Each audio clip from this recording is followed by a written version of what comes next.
So no mythics.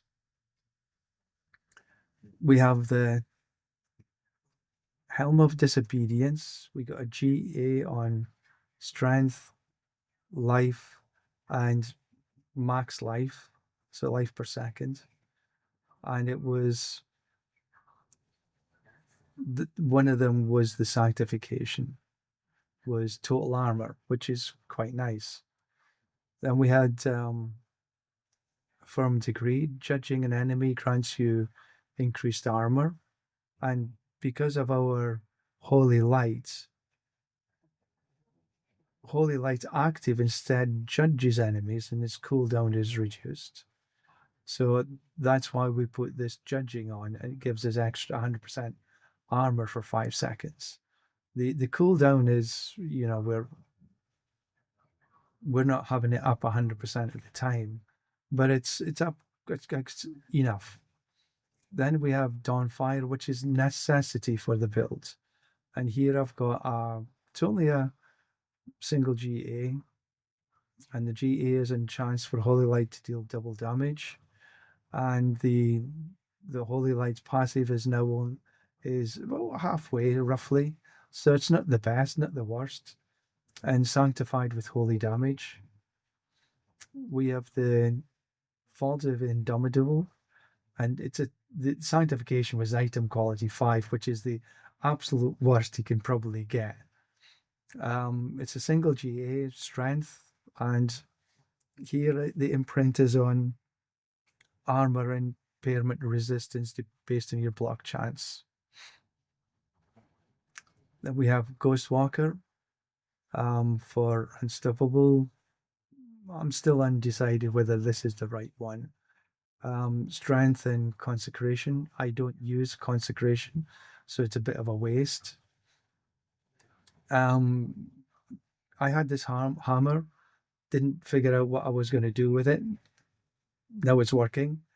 It's a 4GA, and the sanctification was casting an ultimate skill, which I don't do. But that's okay. And here is the lucky hit, holy damage to execute bosses.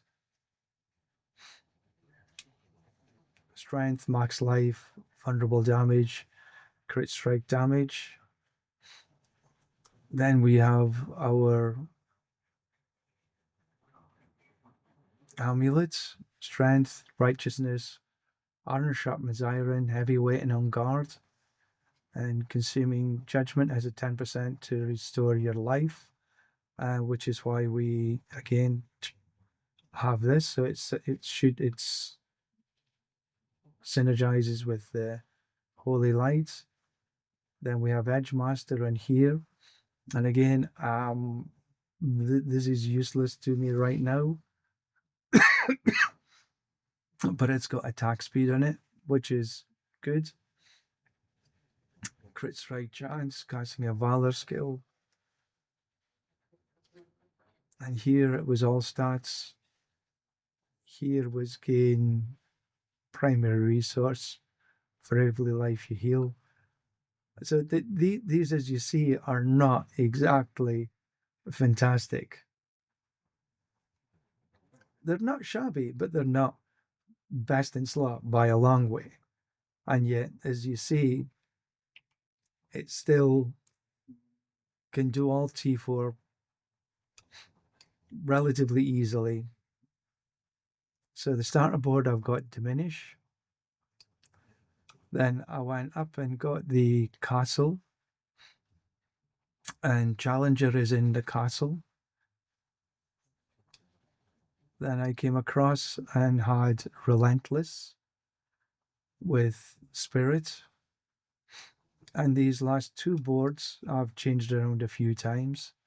But these last two boards were based on a build by Mippy.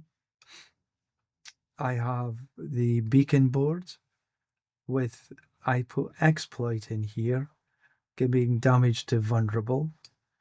And for the last board, I've got Preacher, and I've just put in Control.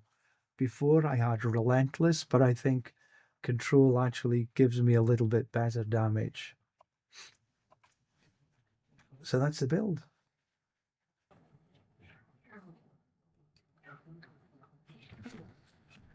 So we'll wait until he comes down before we crack the holy light.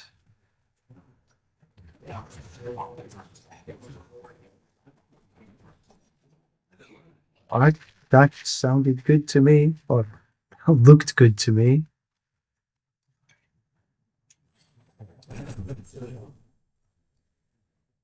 If you've enjoyed this video, please give it a like and subscribe. Thank you very much. Bye now.